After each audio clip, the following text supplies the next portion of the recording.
So as I said, what we were sharing was that when you want to start a ministry, you don't have to start it all at one time. It doesn't have to be a $5,000 endeavor that just goes out and you do it at one time. What, in this case, what we encouraged Reverend Perry to do was to take $20, buy $20 for the hamburgers, the $1 or $1.50 hamburger from Wendy's or whatever.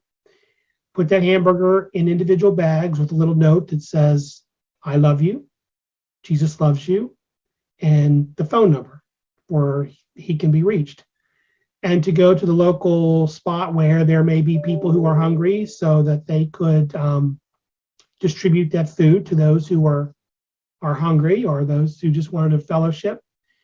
And so if you have, 12, 15 bags of burgers to hang out, and then once you've completed that, on the ride home, you thank the Lord for having that opportunity. And then you share with other people around you during the week what you did during that little bit of outreach. And then you ask them if they would like to contribute, $20, because with $20, it would double the number of people you could feed that day. Or if they'd like to come out there with you and contribute $20.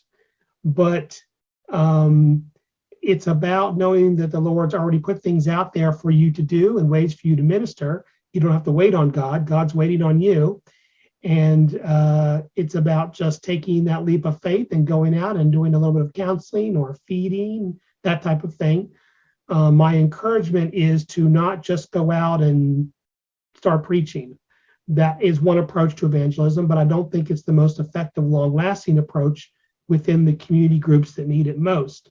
I believe that going in and starting relationships through feeding them, bringing them clothes, doing things directly one-on-one with folks on the street is the way in which you develop a true relationship for that person, then to turn around and say, can you tell me, why do you do what you're doing? Why are you giving me this? And we respond by saying, I'm commanded by Christ, whom I follow, to love and serve others. And so that's what I'm doing. And then if the conversation goes more into theology about what they believe or what they think, that's great.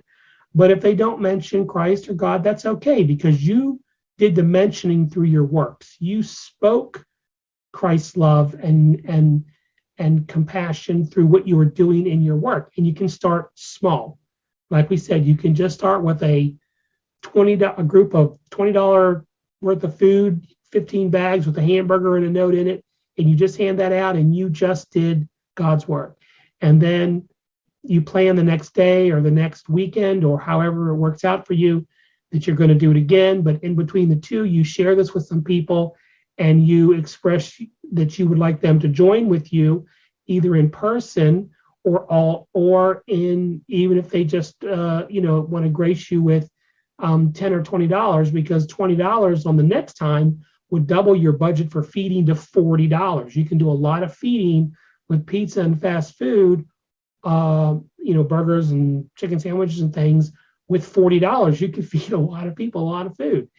And that's how a ministry builds. So no matter whether you have a feeding ministry or working with youth or working with struggling moms or families, marriage counseling, no matter what it is, when you give a direct service, that's when you're really speaking the word of Christ, because you're doing it through actions first and words second.